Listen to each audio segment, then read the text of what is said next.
Hello students, how are you? I am doctor का पाठक।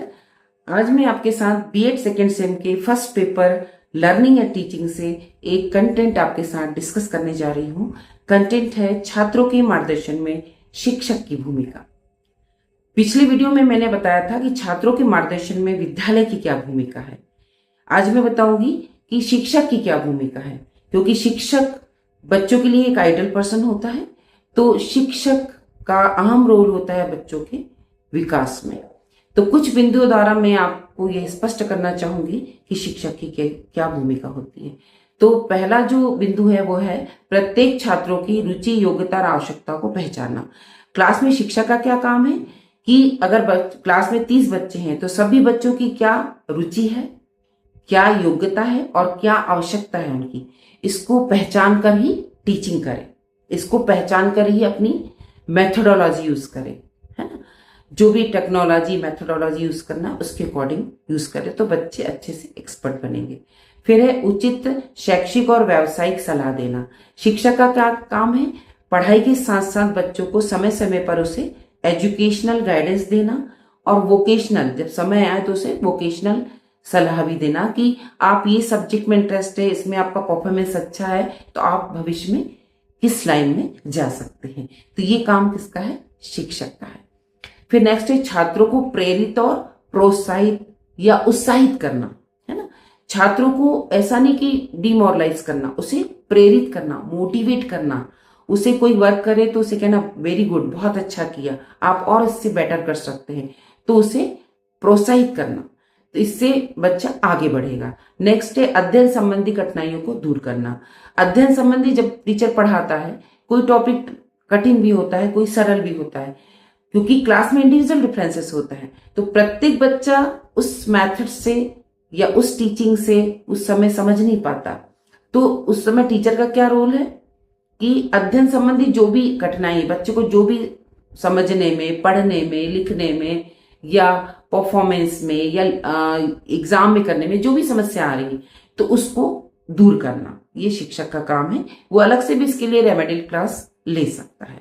फिर है नैतिक और मूल्यों का विकास और अच्छे चरित्र का निर्माण, है ना। शिक्षक का काम क्या है? सिर्फ पढ़ाई के साथ पढ़ाई नहीं कराना, उसके साथ उसका नैतिक विकास भी करना कि क्या गुड है क्या बैड है, ये उसे शिक्षित करना और अच्छे चरित्र का निर्माण करना। अच्छे चरित्र का निर्माण कैसे करेगा कि उसे अच्छी उदाहरण, दृष्टांत, तो एक आइडियल जो पर्सन होते हैं उन आइडियल पर्सन के बारे में उसे बताकर कि ये आइडियल पर्सन है हमारे लिए, इन्होंने अच्छे अच्छे काम जीवन में किए हैं, इसलिए ये हम आज इनकी स्टडी कर रहे हैं बुक में। तो इस टाइप के उन्हें उदाहरण, दृष्टांत देकर हम उन्हें अच्छे चरित्र का निर्माण कर सकते हैं।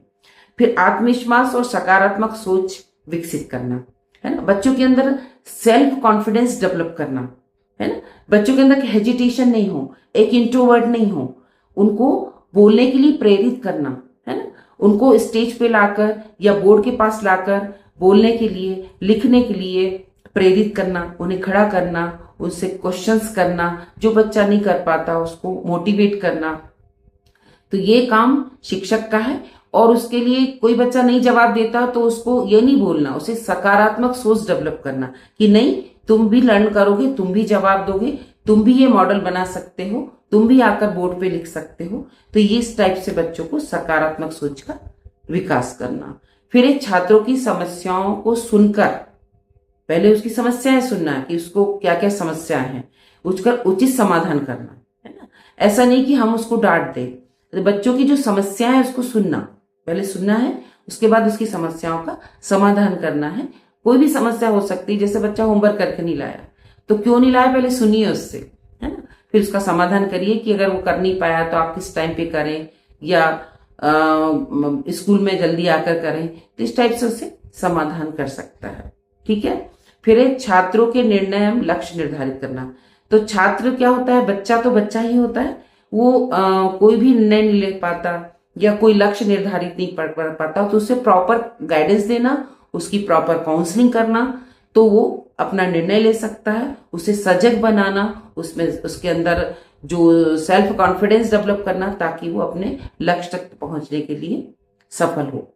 फिर अभिभावकों के साथ संपर्क कर उसके विकास करना। अभिभावकों के साथ संपर्क करना मतलब मैंने बताया आपको कि अभिभावकों के साथ संपर्क कैसे करेंगे, कि अभिभावकों के साथ पेरेंट्स मीटिंग जो स्कूल में की जाती है, पेरेंट्स मीटिंग करके हम उससे संपर्क करके और छात्र का विकास कर सकते हैं। कैसे कर सकते हैं? अगर कोई समस्या आ रही है, उसका डेवलपमेंट नहीं हो पा रहा है, तो हम पेरेंट्स को बता सकते हैं ना कि आप इस गाइडलाइन को लीजिए तो आपका बच्चा डेवलप हो सकता है, उसका विकास हो सकता है। और छात्रों के अंदर नेतृत्व क्षमता का विकास करना, बच्चों के अंदर लीडरशिप की भावना लाना, है ना, कि हर बच्चा कैप्टन बने, हर बच्चा ये वर्क कर सकता है, हर बच्चों को एक एक वर्क दे। जैसे हम स्कूलों में क्या करते हैं कि ग्रुप बना देते हैं और ग्रुप में एक ग्रुप ये काम करेगा, एक ग्रुप ये काम करेगा, तो सब में सबके अंदर काम करने की भावना होगी और एक सबके अंदर लीडरशिप की भावना हो जाएगी कि हम भी ये काम करेंगे, हम भी ये काम कर सकते हैं।